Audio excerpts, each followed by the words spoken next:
Good afternoon from Chicago. Hey, Jasmine.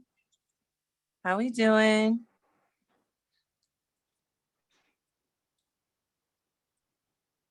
Sissy. Hello, welcome. Hello, Karen. ATL. Hello, Valerie. Welcome, welcome. Hello, everyone. Angela, thank you for coming. Whew, y'all coming in fast. Chris. Whew, Maisha, Nikisha, Barbara, Crystal. All right. So I'm gonna get started because y'all are gonna be coming in fast, and I can't even. Vanessa, Shelby, hello. Shannon, hello. Vina, thank you so much for being here, everyone. I wish I could say everyone's name and greet everyone, but we're gonna hop right into it because it is Saturday, and I just want to literally say that everyone out there on the East Coast, from Texas on, we are thinking about you and we're sending you warmth, positive energy, and light because a lot is going on. And I just wanted to take a second to let you know that I do have you heavy on my mind. And thank you for being here, for those of you that were able to make it. So today is historical context, and we're going to be talking about what are Waistbeads. So the first class I did with Michael's, we kind of just jumped right into it. We made some beautiful Waistbeads, and I showed you how to make some Waistbeads. Today, however, we are going to kind of take a step back and talk about what are they, not how to make them, but what are Waistbeads? Where do they come from? Why do we wear them? What are they used for? And I have a very special treat for us. A friend of mine, Laura Golda from Ghana, is going to be talking and sharing some traditional education on Waistbeads with me today. I invited her here because she is just amazing, her energy, her spirit, and she has so much knowledge, being born and raised in one of the countries that Waistbeads originated from. And I'm very, very, very happy and grateful that she's here to shine some light on Waistbeads. We're going to jump right in and talk about the historical, traditional education and knowledge on Waistbeads. And I'm going to turn it over to Laura. Laura, thank you for joining us today on this Michael's live class Zoom. Thank you so much for being here. We are so anxious to hear what you have to say. And I'm going to just kind of shoot some questions at you and feel free to answer them with your knowledge. We're very anxious to hear all the gems about what are Waistbeads and why they are worn. So please introduce yourself. Okay, I'm Laura. My name is Laura Golda. Yes, that's my name. I'm from Ghana, from the Volta region, the Ewe people. That's where I'm from, and I'm a Waistbead maker. That's me. You can find me on IG, Laura Golda Boutique, and also my website is www.lauragolda.com. That is me, and I'm available to answer any questions from best of my knowledge to you. So, lovely. So Laura, tell us, how old were you when you first were introduced to Waistbeads, and what were you taught about Waistbeads? Okay. For how old I was, immediately we are born as females, they put Waistbeads on us. Immediately you are born from the hospital. Once they give you your first bath, you are being introduced to Waistbeads. So from as early as you start talking, you already start learning about 8. You already start learning about waist beads, and from the family I am coming from, all the women make waist beads. So our aunties, our grandmothers, they adorn with the females with waist beads, and they teach us about it, tell us the spiritual meanings about it. They tell us the connection that we have with our ancestors through waist beads. So growing up, we are not even supposed to show our waist beads. That's what we were taught from the African perspective. That's what we were taught from my tribe. We were not supposed to show it because we were told that it has a spiritual connection, and it connects, because it's on your waist, it connects your upper side to your beneath side. So not just anyone is supposed to see it, except your suitor, maybe your husband or boyfriend or your significant other. That's the only person that can see it aside your family members. But I think now the trend is changing. The trend is changing, and it's more fashionable to wear waist beads and to show it off to anybody at all, and anybody that you want to show it to. But there are some significant ones that still can't be shown out there. Is the connection working? Yes. Hello? Yes, we can hear you. I wanted to be sure, because sometimes the connection here, like, it gets bad. It gets very bad. Yeah.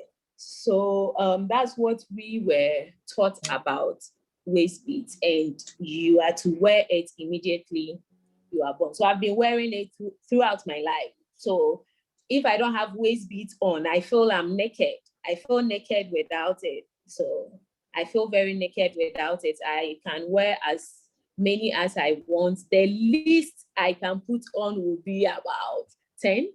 That's the least.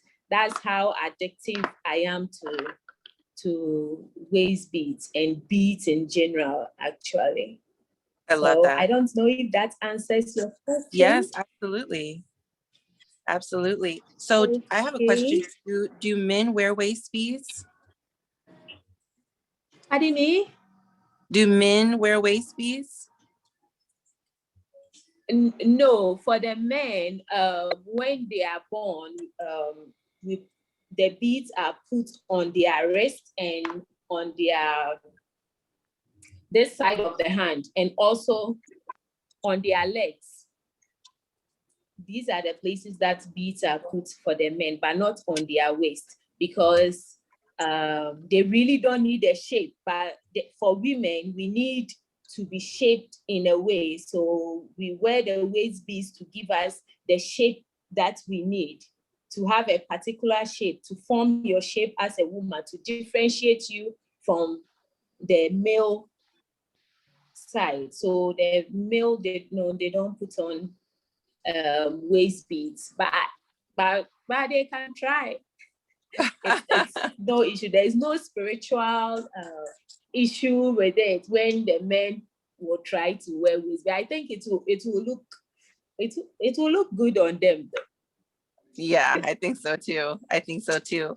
So you mentioned how their traditional uses were you would tie them on when you were born to differentiate between the boys and the girls. And then is there a coming of age ceremony that a girl goes through at a certain age? And what is that ceremony like? Yes, that ceremony mostly goes on at the eastern part of Ghana. There's a tribe there called the Krobos.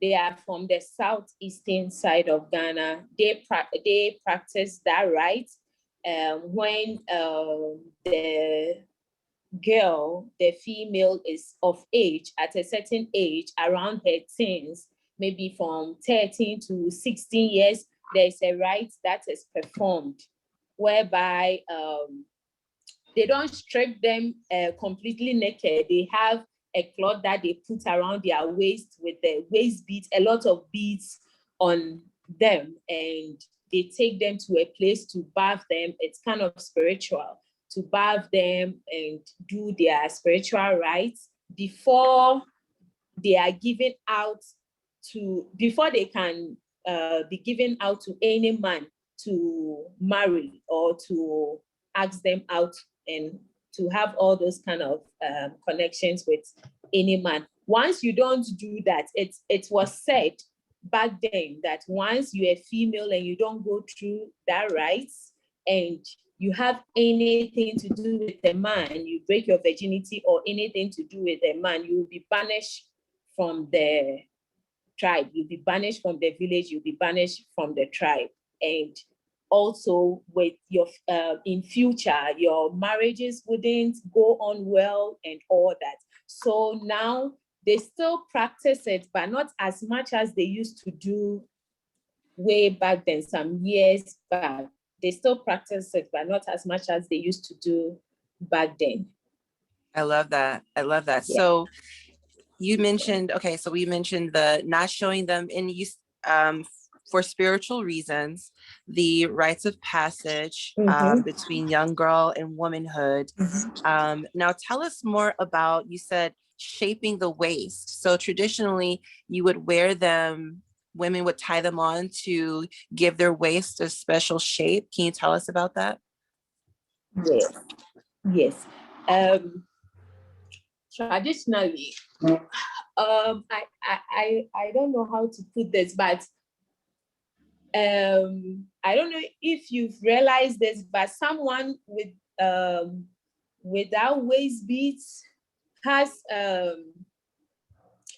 different shape from someone with waist beads on. Right. I don't know if you've realized that, but yes, it's I don't know how that happens, but it's as our ancestors told us, my grandma told me, it's beads are spiritual because the raw materials they use to make them are natural from the earth. They used to use soil to make them. So they feel it's kind of connected to God's creature because the earth was made by God. So they feel it's kind of connected to it. So when they put it on for us, the females, it puts your shape in a way. Yes. Which automatically you look shapely different from someone who has never put on waist beads. Yes. And once you start putting on waist beads, you will realize that, because once you start putting on waist beads, you will get to know if you are getting fat at a certain place or you are getting slim at a certain place. Yes. So it's either you realize you are getting fat at your belly side and you check the way you eat, or you realize you are getting fat at your backside and you realize all these changes in you. Yes. So that's what we were taught. And I personally have been experiencing it, and I like it. I know Lynette, I saw a comment that Lynette said that you're basically describing the hourglass shape. So when a woman has like the kind of shape like an hourglass figure from wearing waist beads. And that comes from like tying the waist beads at different lengths from the hips up to the stomach above the belly button. You tie them at different tightness so that certain areas are more narrow than other areas towards like the hip and the butt area. So that's how you can literally shape. It's like a waist trainer. It's the traditional waist trainer. Before we created the clothing accessory of a waist trainer, these were essentially the first waist shapers. So let's talk about materials now. we talked a little bit about history and uses. Let's talk about materials. Here I have some beautiful beads, okay? And I searched a lot of different places to come up with these beads. And these were some of the first waist beads, just for some of the first beads that I found when searching for waist beads, because I was doing my research and I wanted to really know and that I was using materials that were traditional. And so these were the materials that I came across. Now I see here, you'll see that these feel very rough. Not, I don't want to say rough, but almost like a little rugged. Now, these are recycled glass beads. Like these are made by hand, right? And they come in different sizes and different colors. And they come in any color you can think of: red, yellow, green, blue. And I just have a few here. Now, you can see here that it is on a cotton and some kind of hemp or straw on the edges here. Laura, what can you tell us about these type of beads here that I have in my hand? Okay, with the type of beads that you have right there, as you said, they are made from recycled glasses. So they get the glasses from all of, like, they go around for it, then they mash it into pieces. It's all done manually. They don't use any machine. It's all done manually. It's all handmade with love and all that. So they mash it into pieces, into a powder form, and add water to mold it. They have a mold that they put the powder in it and makes the hole. So depending the size of hole that they want, they have the mold and sizes that they put it in it, and then molds it and comes out like this. Then when it comes to the cotton thread, these are thread they get from sacks. We have cotton sacks here that they use to ship cocoa and all that. So they get a thread from the sacks because they are very strong and wouldn't tear off. So they use this thread to strand the beads in raw materials like this to sell it out for us to be able to make beautiful designs out of it. You can also decide to just use only the colors that they have made to use to your advantage without hesitation as well. Yeah. So these beads are commonly found in Krobo, the tribe that I spoke about. They are, when you speak about beads in Ghana, they are the number one, I would say. They are the number one. These beads are commonly found there. They make it as their part of their culture. They make it over there, and each one has its meaning to them. Each one has a meaning to them. Each color has a meaning to them as well. So basically, that is it. But if there's any other question about it, let me know. So I have a question. Now, when I first started researching waist beads, it was like thread and string, and what to use to make them was a very challenging part of my research. And I did end up buying some traditional Ghanaian waist beads, and I noticed the thread was cotton. And then I just gathered some other materials when I attempted to make my own. And although I loved and wanted to stick with the traditional cotton, how do you feel about the cotton thread? Because what I found was that the cotton thread does get dirty, And especially if you're tying it Yes. on. One thing we didn't talk about was that traditional waist beads are tied on.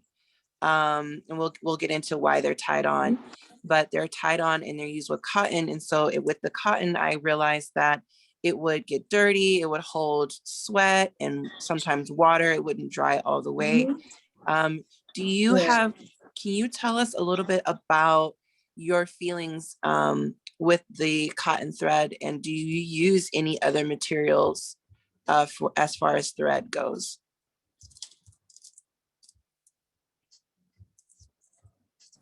I think she dropped off. I will look for her. Okay, that's fine. So for those of you who are just tuning in, we're just doing, this is a historical and contextual lesson on waist beads. We are answering from the very beginning. We're talking about what they're made, oh, she's back, what they're, why they're worn, why they're tied, why they're made, and what they mean and how to wear them and why we wear them. So that is where we're going with today's class. We're going to showcase some beautiful traditional African beads that are made for waist beads.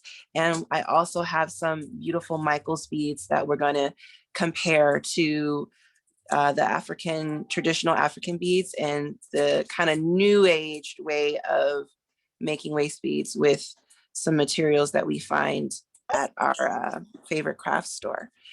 So is Laura back? Yes, I'm back, please. Okay, sorry, great. the network. So Laura, I was asking you about how your feelings on thread. What do you use? If you don't mind sharing, what traditional waist beads are, what thread you actually make traditional waist beads with?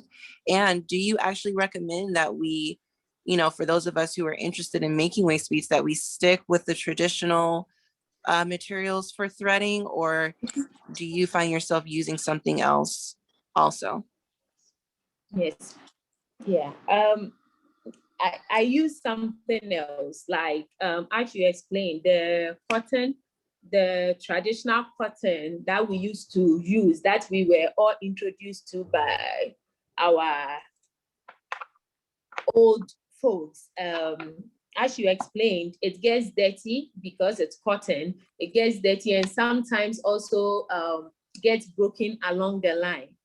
If the cotton strand is not well done. So I personally, I also used to use the cotton, but it was getting uncomfortable for me. So I had to try other threads. I didn't try too much of threads, but there's this thread that I buy from the market, from Mokola markets that I use. It has a little bit of cotton and a little bit of nylon in it.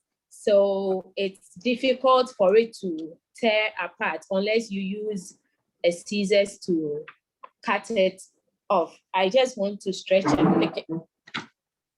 So it's okay, just switch like the camera to Laura. it's just like this. Awesome. It doesn't tear off. Okay. Yeah, unless I use scissors, it doesn't tear off unless I use scissors to tear it apart.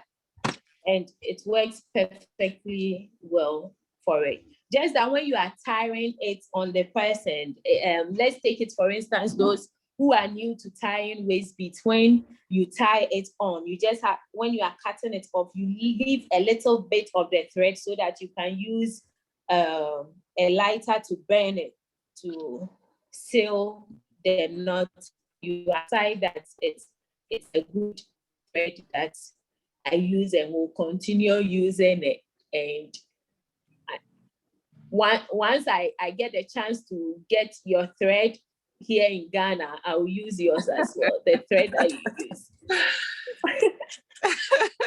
Thank you. Yeah, I'm working on that for sure, definitely. But your thread looks really sturdy. So thank you for sharing that information with us. So now let's go into I think we covered very well.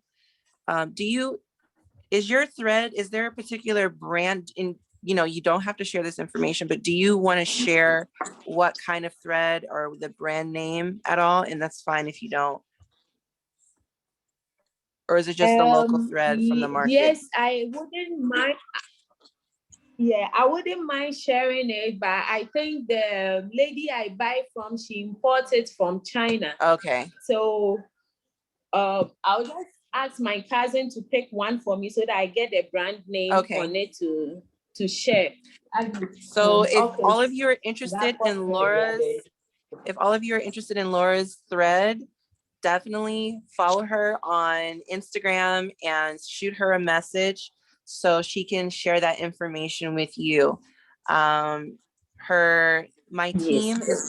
tribe is going to go ahead and post her link information and her social media, and you can follow her there and blow up her DMs like y'all be blowing up my DMs and get that information for you. And I'm pretty sure she'll be happy to share with you what kind of thread she uses. Yes, please. Awesome. So we did some history and with the traditional uses of these beads and how they're made. I don't know if you saw here, but I have some white heart beads. And white heart beads actually they're Venetian. Okay, they originated in Venice, Italy. And they were traded between 1805 and 1900s. They were traded mostly in the Middle East, and they, worked their way across the country of Africa. And it's funny how we integrated cultures. Like when I was originally researching, I did not know that these did not originate in Africa. But through trading and bartering, they became a part of the culture. And that's just a beautiful thing of, the blending of cultures that can happen through trade. Laura, do you use these white heart beads in your waist beads? No, it's the first time I'm hearing about it. Oh, okay, cool. What's the name again? White heart. So the reason why they're called white heart beads is and I'll show you, is because when you look in the center of them, they have a white center. You can see that. So all of these style, and they're very smooth. They're definitely a difference between the recycled glass beads, the white beads, the white heart beads, and the seed beads that we mostly use today. So now, traditionally, you don't show your waist beads. Traditionally, they're tied on at a young age, which is really good to know because I get lots of questions from parents who want to know, is there a age that is too young to tie their waist beads on to their child? So that's very good information that you shared with us, that there's no age minimum for tying on waist beads onto a child. Do women who, when they get pregnant, do they still wear waist beads?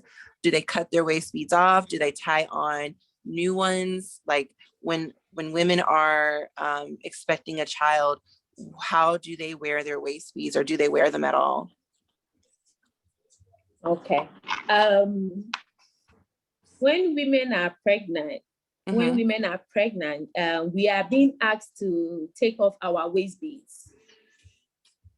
We are being asked to take off our waist beads because we were told, I would say we were told, because my parents, the older females in my family, when I was pregnant, I was asked to remove my waist beads because they said spiritually, it can hold the neck, it can choke my baby, which I didn't understand. I asked questions about it, but I was told to just remove it. So when we are pregnant over here, we don't wear waist beads. You take it off. You take the waist beads off. Once you give birth, you can put it on. And it's not just my tribe, it's all across. You take it off so that the belly can also feel free to grow freely and not feel Restricted. being held, not to, yeah. So we were asked to take it off. Once after birth, you can put your waist beads on and be free about it. That's so funny because I, as a maker, I tie them on women that are pregnant. And sorry.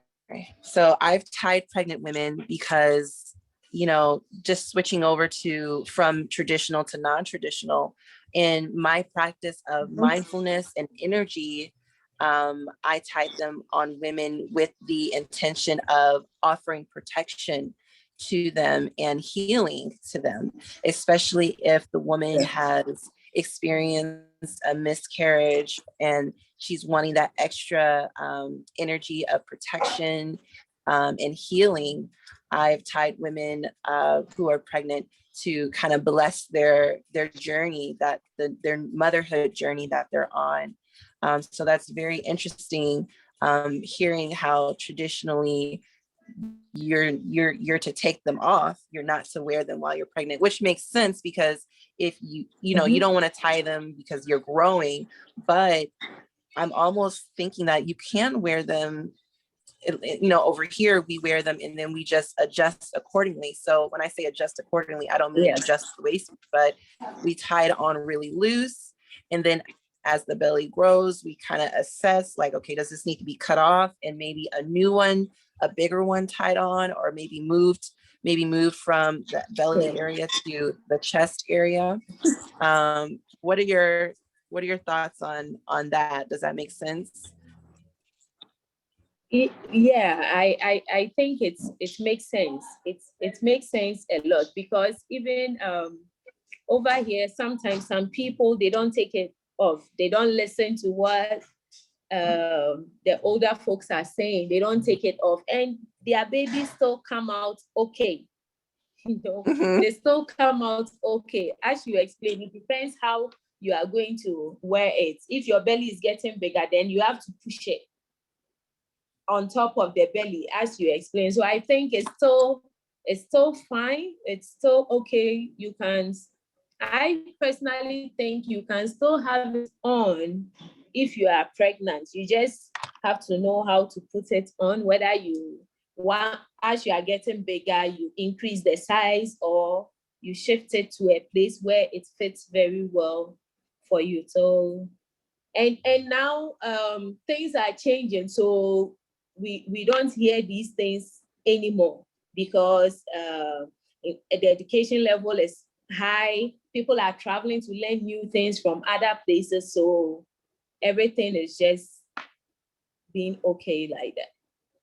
I'm glad you brought that up, because one thing that I experienced when I was starting to make waist beads was a lot of, I want to say, traditional activists. You know, a lot of like Ghanaian women would come to me and tell me like, hey, you know, like this is how you have to do it, and this is how you have to make it, and this is how you have to wear them, and like you have to be super traditional. And to hear someone who originated within the tradition and was taught all the traditional meanings and methods and purposes, it's very refreshing to hear you say like, yes, that is originally and traditionally, but things are changing, and you know, it's almost like evolving in a sense. And so when things evolve, it's not that we are degrading or disrespecting the tradition. It's just that we are elevating our minds expanding, and we are traveling, like you said, and being educated and being influenced, and we're still respecting and holding true to the traditional uses and, you know, the origins of waist beads, but that's not to say that things can't change and grow and transform into something else. Yes. Awesome, awesome, awesome, awesome. So now that was traditional. Let's talk a little about non-traditional. So, you know, everyone who's tuning in, I'm Mimi Lynette of Turquoise and Salt, right? I am a mindfulness teacher and practitioner, right? This is a lifestyle for me. This isn't just beads and string. It's a whole mindset that goes into not just wearing them, but making them. I started on this journey because where I was in my life, I was looking for something more. I didn't know what that something was. I was in a very low place spiritually and energetically. And when I was first tied with waist beads, something happened to me. Okay. Something happened to me. Call it emotional, call it magical, call it energetic, like something happened to me when I was first tied with waist beads. And it was so profound and impactful in my life, in the way that I saw myself, the way that I felt about myself, and the way I was seeing the world around me. It was almost like I just snapped out of it and woke up, right? And I said to myself, I want to have other women feel this. I want to share this feeling and have other women join me on this journey. I didn't even realize I was on a journey until I was taking the steps and I was looking for direction. With Turquoise and Salt, it was never about making money. It was never about it wasn't even really about waist beads. Like, it was really just about this thing, this tool, this feeling, this thing that was giving me this feeling. And I wanted others to experience this feeling. It was an awakening. It was an energetic and spiritual awakening for me. And I said to myself, if I cannot be the only one that is feeling this, and I wanted to share this experience with everyone. So with that being said, I started doing research and I started learning, as you shared with us, that waist beads are worn at birth, and they're also worn during a coming of age ceremony. And you're not supposed to show them, because different spirits can attach themselves to the waist beads, or by showing them, you could come off as being, you know, promiscuous, or, you know, just receiving unwanted attention. And after doing some research and learning and really just diving in and leaning in to what they were for, I started making them for myself. After making them for myself and sharing them with my sisters, they took me along a path of self-discovery and introspection. And I just started to really blossom. I started to heal. And mind you, hindsight is 2020. I didn't know this was happening while it was happening. I'm speaking looking back. They really are like magic wands around your waist, because it was happening so fast. It was happening so suddenly. And I knew that this was something that should be shared with other women, because I knew I couldn't be the only one who was feeling the way I was feeling when I originally got tied with waist beads. Here comes I don't want to say dilemma, but it was a crossroads. And we can talk about this, Laura, between, do I stick with the traditional tie on, you know, waist beads, or do I adopt the making them with a clasp, right? So you could take them on and so you could put them on and take them off.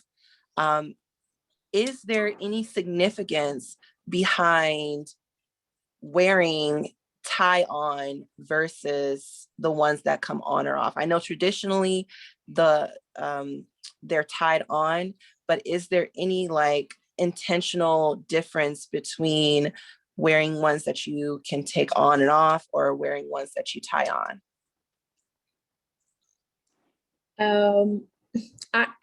I personally, traditionally, there's no reason for it. Traditionally, there is no reason for it. But I personally prefer the tie on because I feel it's a kind of commitment that I'm making to myself. It's a kind of commitment. Once you have the clasp on, it means you can take it off anytime that you want. There's no commitment. For me, I always tie on. For me, I prefer tie on all the time, and I'll always prefer that anytime, any day. It's a commitment. Like once you tie it on, it's a commitment. You can't just take it off whenever you feel like, or whenever you don't feel like. It's part of you, and it has to be tied on you. So if maybe you get too big, then you just have to change it and tie another. Even you don't have to change it. It goes up to a place that it can sit well. Then you just tie another one. But with clasps, no, I personally don't like the clasps, but there's no traditional reasons behind it at all. Okay, so for me, in creating Turquoise and Salt, I decided to go with the tie-on because I felt it was like making a commitment to myself.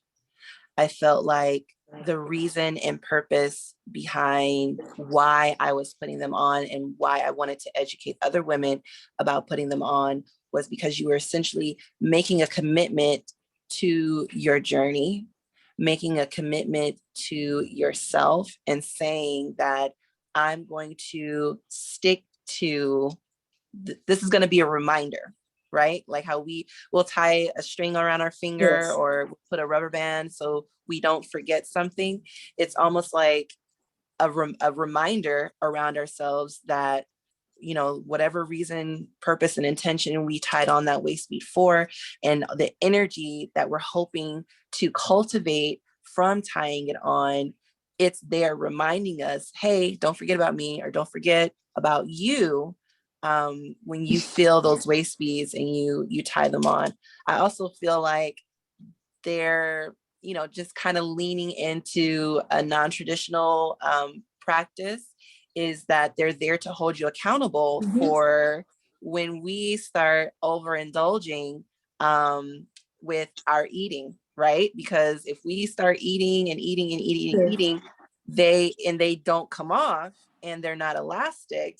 If we're using materials that don't stretch, they're going to hold you accountable, and they're going to, you know, kind of be there to tap you on the shoulder, or you know, to say, hey, maybe we need to make better choices. Maybe we need to, you know, go on a walk after we eat, or maybe not eat so much, or, you know, just kind of have a little bit more balance in our choices. Because the last thing you want to do is be out with your girlfriends, having brunch, and everyone's drinking mimosas and eating their food, and you're ordering an appetizer, entree, and, you know, a dessert, and they get real tight, real uncomfortable, real fast, right? And now you're sitting there trying to adjust yourself in your seat, and everyone's looking at you like, what's going on?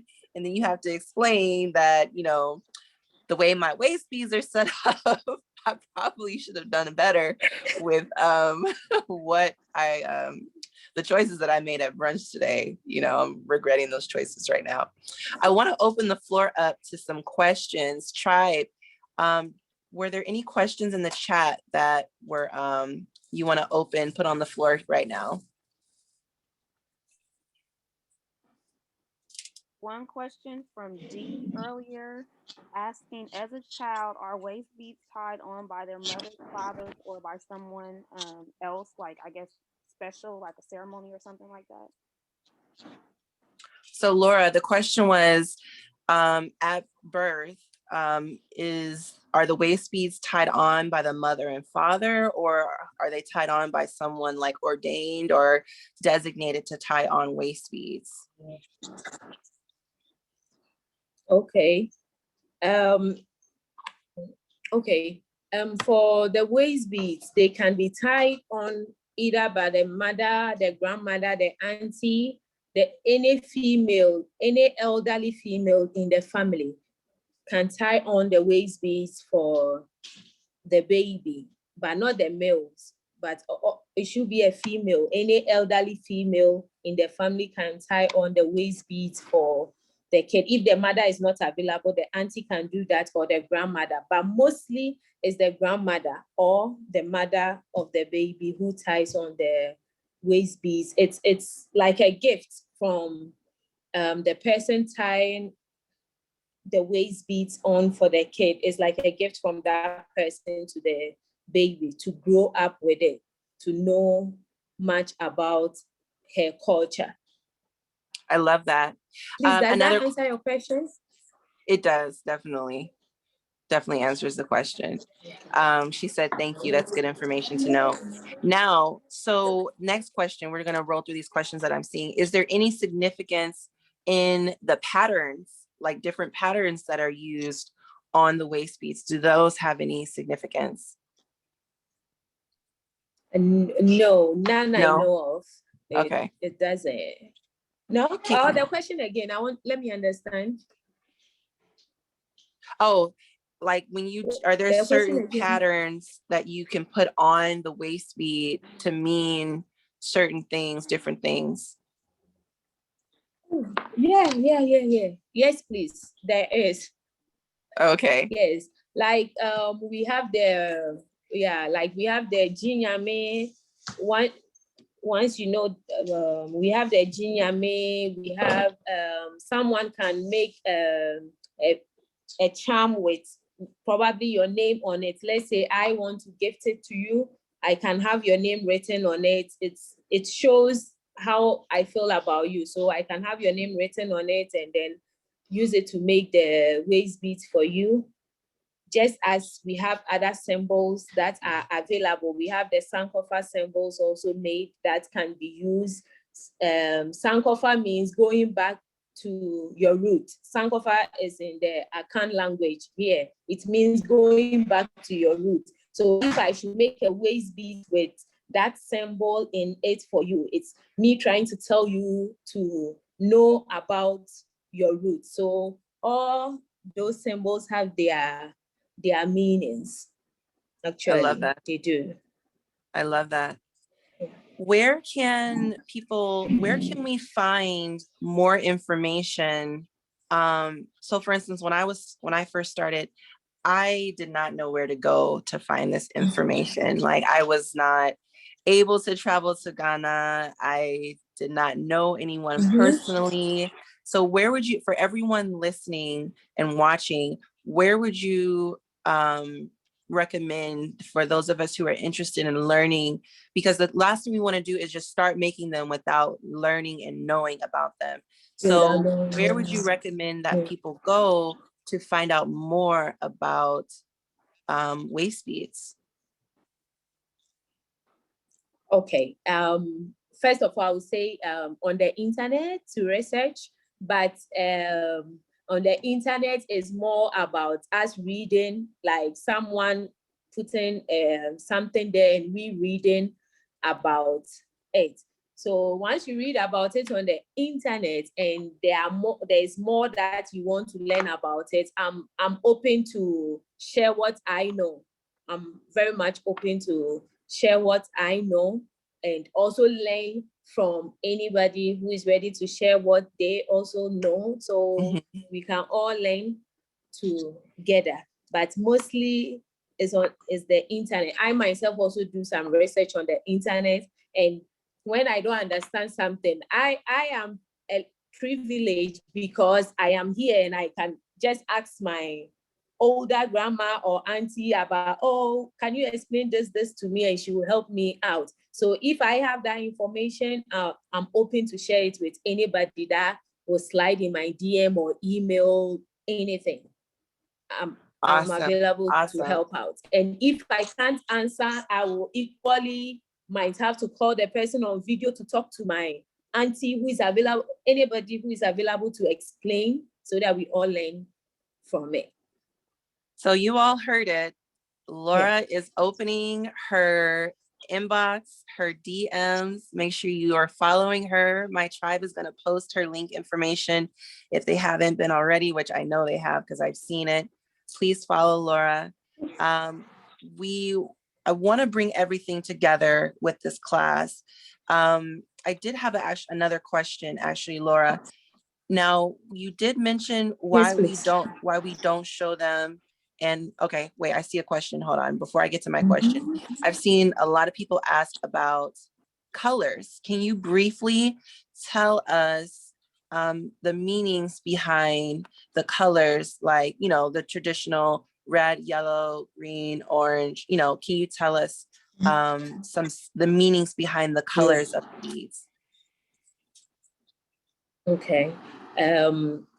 So for the colors of beads, here traditionally, when black here means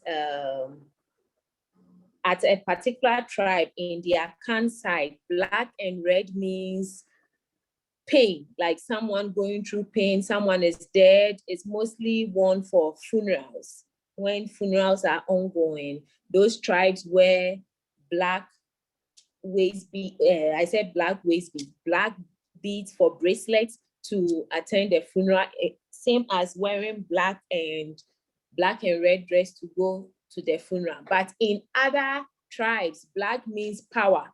So it depends on the tribe that you are coming from and your understanding about the tribe that you can put on the beads, and also what you personally believe in. So black means pain for other people. Black also means power for other people. As for yellow, it stands for wealth for all of us in Ghana here. Yellow means wealth for all of us here. So if someone has a gold or yellow beads on, the person is attracting wealth to him or herself. And then when it comes to green represents the farming sector that we have here, the agriculture sector that we have here. So green represents farming, more like that tribe is into farming. Like this bead, for instance, is green. It's from the Volta side. It's from Keta, a tribe, a town in Volta region called Keta. They make these beads and they are solely into farming. So they make these beads to represent that.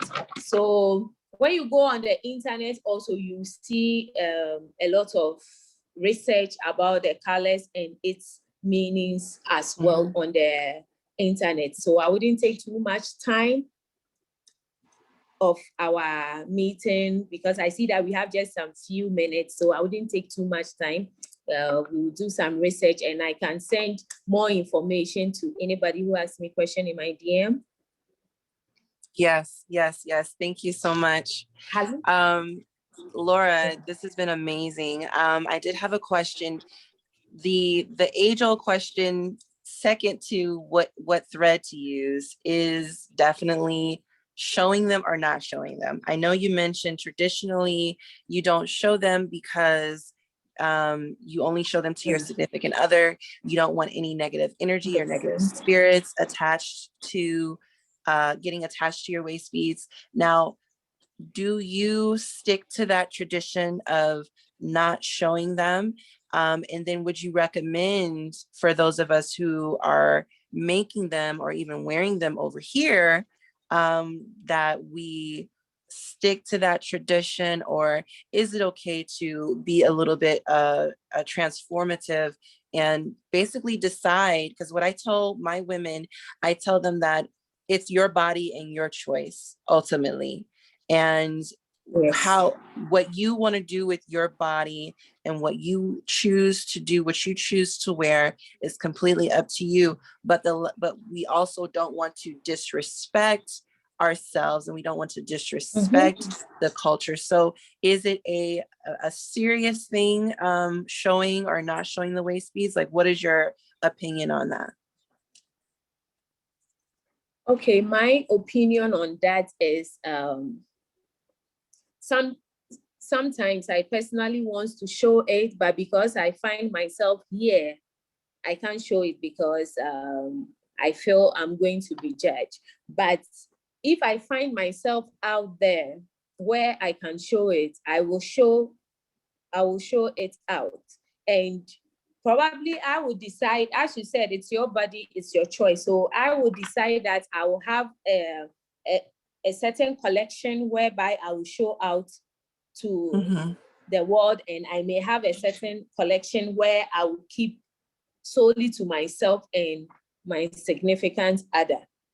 I don't know if you understand me. I can choose between which ones to show out there and which ones. So it's just based on decisions. People can decide what they want to do and what they don't want to do.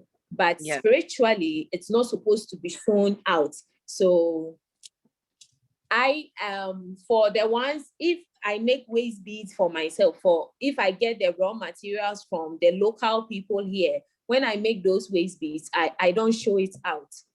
I don't show it out at all. But if I buy imported products like the crystals and all that, with those ones, when I make those waist beads, I show it out because the significance of the I feel material. it's coming from a foreign country whereby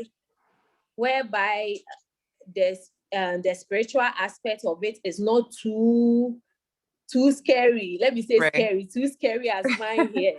Right. Yeah. I love that. So that's definitely good information, because without even knowing that's what I was doing, I have some waist beads that I show, and I have some waist beads that I never show, you know? And so that's really cool to hear that, you know, of course, their society, you don't want to have any negative situations with the society that you're in.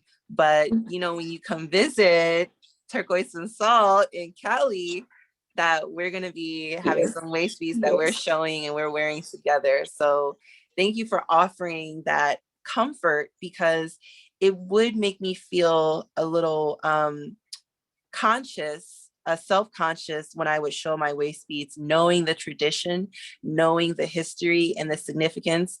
I would feel a little uneasy about showing my waist beads, but eventually I was just like, look, you're gonna get these waist beads today. And then as I started growing and learning, there were some that I would keep to myself as my little private treasure, and some that I wouldn't mind showing also. So that's definitely good information. Were there any other questions that stood out that we want to have answered? Yes, I have two more questions. I also have a question. Okay, cool. One was, is there a specific place on the body to tie beads, such as the solar plex or below the hips? And then the second one came up in the chat a few times about how to hide them at the beach or when you go swimming. So I'll give my opinion, and then Laura, you can give yours.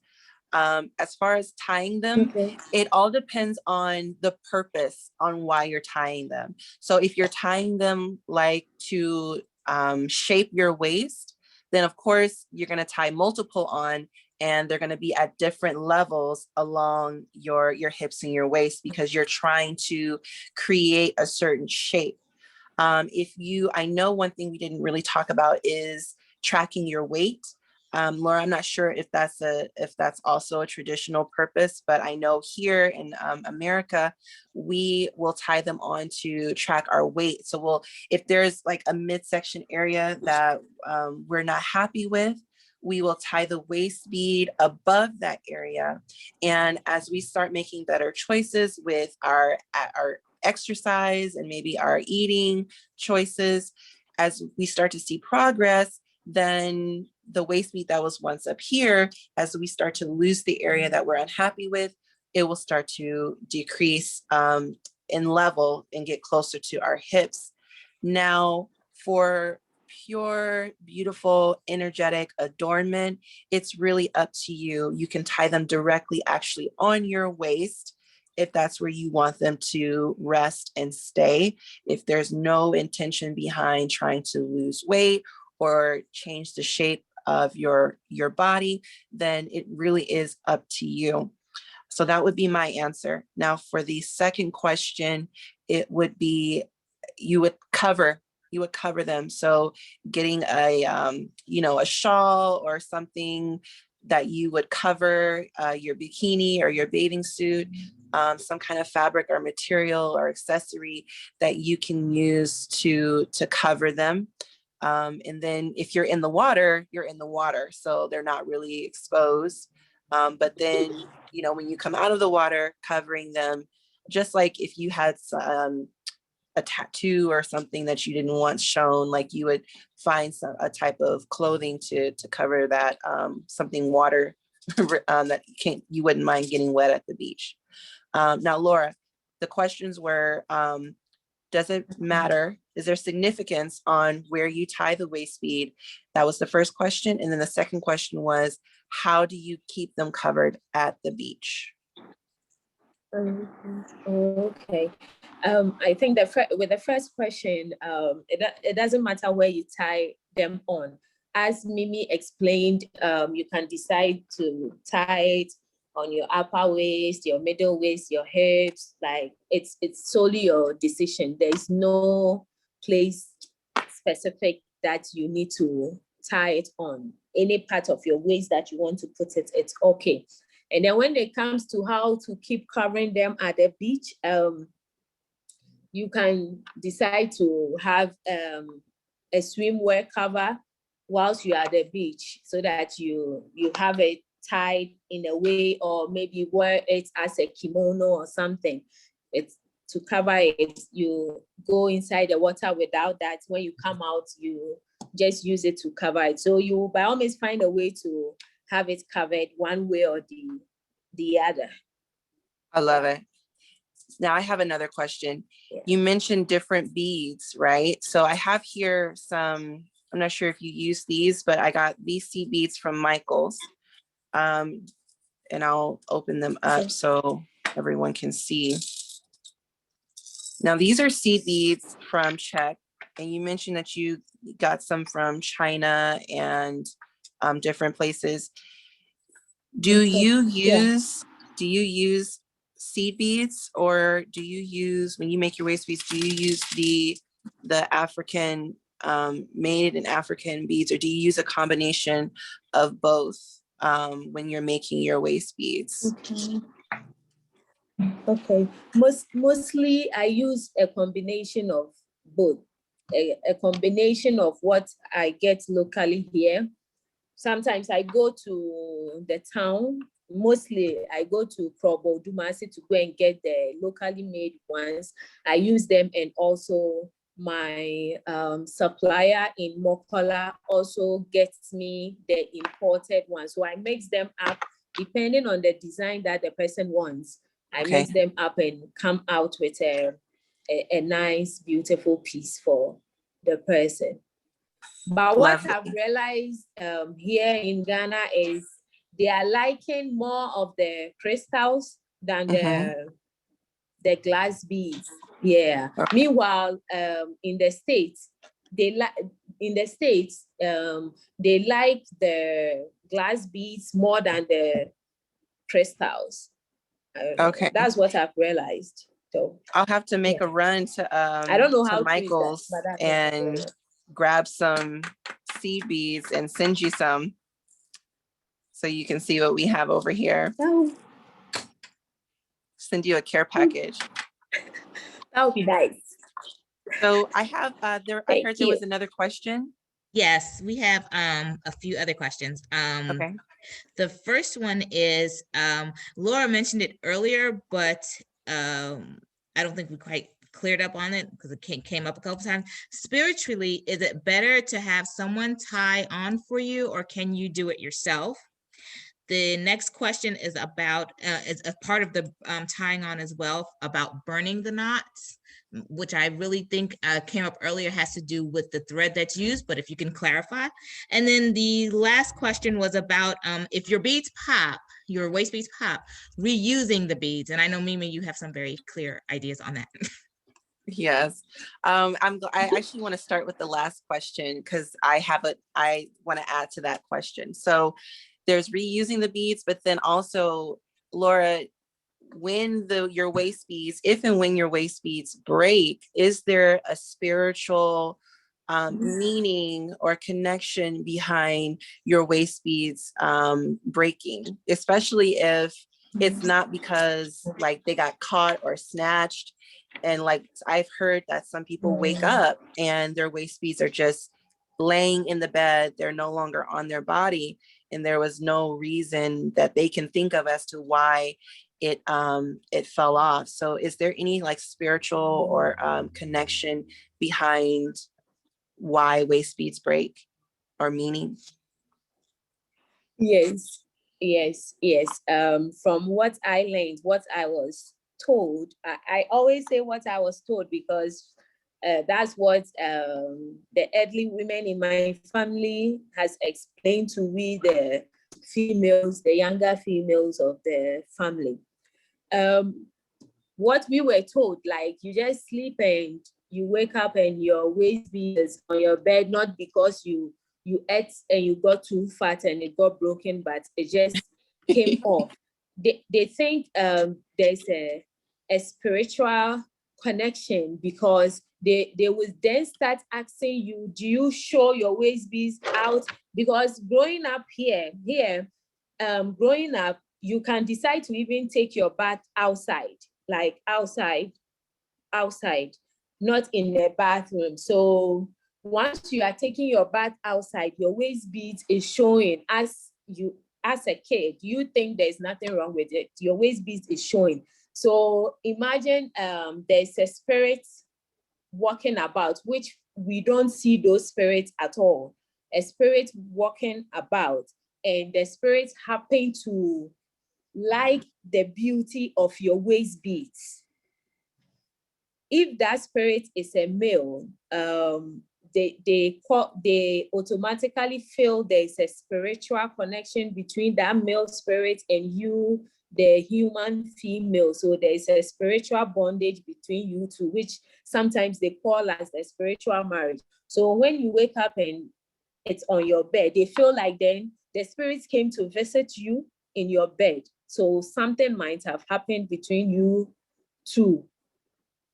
Something as in whatever happens between a man and a woman might have happened between you two for your waist beads to come off unannounced.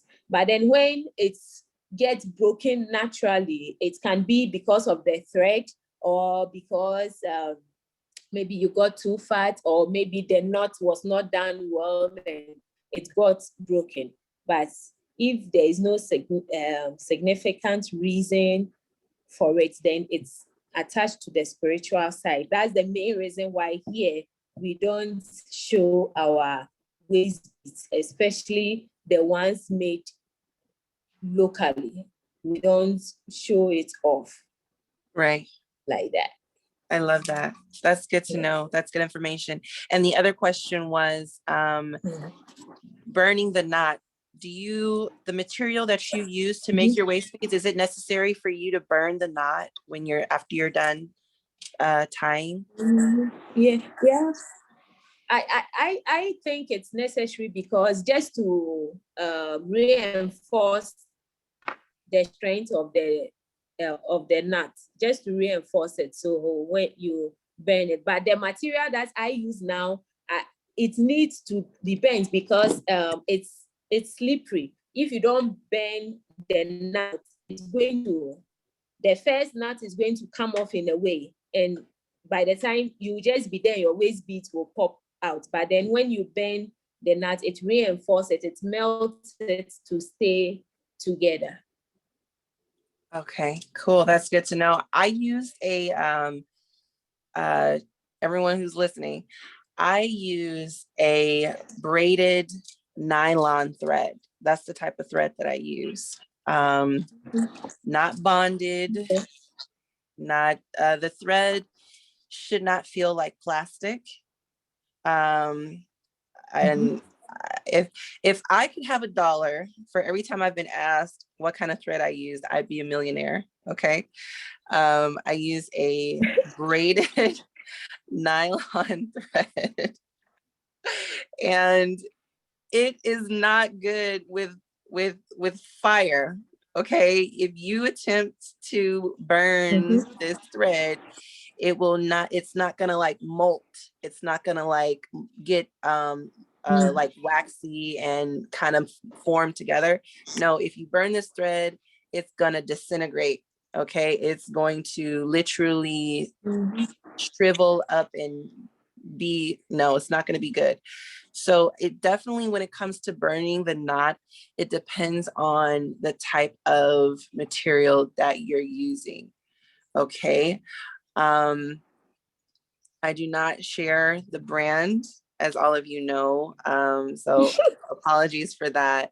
But I promise you, I just gave you guys a really big direction to go. So if you have tried upholstery thread or cotton thread or anything like that, just, put that to the side and maybe try some braided nylon thread.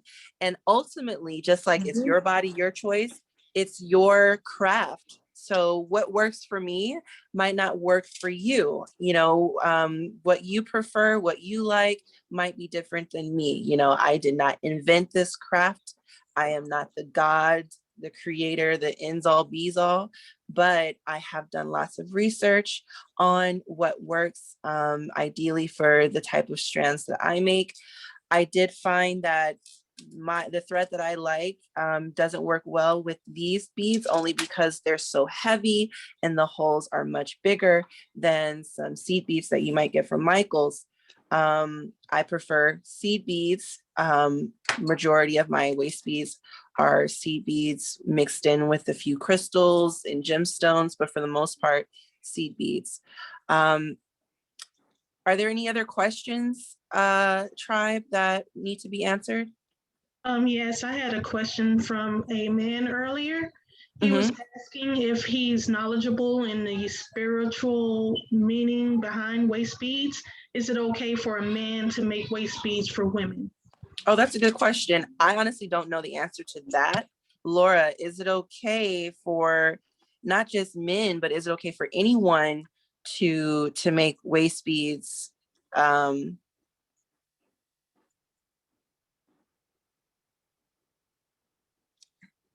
Hello? Laura, did she get Hello? bumped? Yes, I'm here.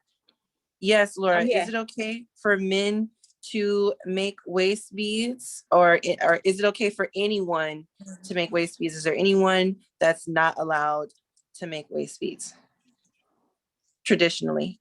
Okay. I think anyone can make waist beads in terms of that's if you are selling it, anyone can make it as a business. But then when it comes to giving it out as a gift, I personally think if a man has to give me to make the waist beads, not as in he's buying it to give it to me, he's making it to give it to me, then meaning that person is my significant other. He can make waist beads and give to me because waist beads are sensual. I don't know. Yeah, they are.